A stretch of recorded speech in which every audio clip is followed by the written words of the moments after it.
দিনে আমাদের প্রত্যেকের খুব পছন্দের খাবার স্যালাড। আর এই স্যালাডের খুব গুরুত্বপূর্ণ একটি উপকরণ হলো শসা।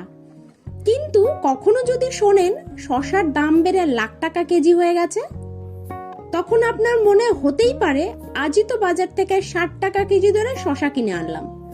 তাহলে কোন শসা যার দাম লাখ টাকা হয়ে গেছে?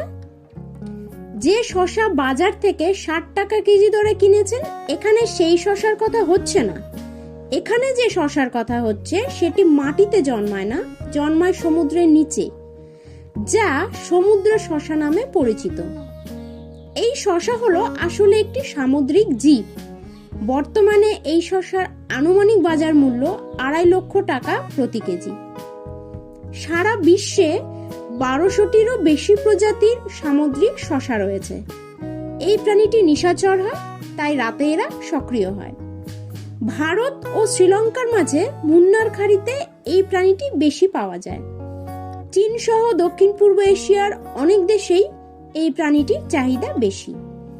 জানা গেছে ক্যান্সারের চিকিৎসা, যৌনবর্ধক ঔষধ, প্রসাধন সামগ্রী, এমনকি খাবার হিসেবেও এই প্রাণীটির চাহিদা খুব বেশি।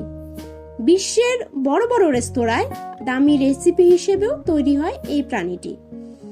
এইসব কারণে আন্তর্জাতিক বাজারে প্রাণীটির চোরাচালান বাড়ছে এবং সেই সঙ্গে পাল্লা দিয়ে তার দামটাও ক্রমশ বেড়ে চলেছে। প্রাণীটির আকার টিউবের মতো এবং দেখতে অনেকটা শসার মতো, তাই একে সমুদ্র শসা বা সি কিউকাম্বার নাম দেওয়া হয়েছে। সমুদ্রের নিচে বালিতে লুকিয়ে থাকে এবং প্রাণীটির গা নরম তুলতুলে হয়। চোরাচালানের জন্য প্রাণীটি ধীরে ধীরে বিলুপ্ত হয়ে যাচ্ছে। কয়েকটি বিশেষ প্রজাতি আছে যাদের দাম কেজি প্রতি 2.5 লক্ষ টাকারও বেশি।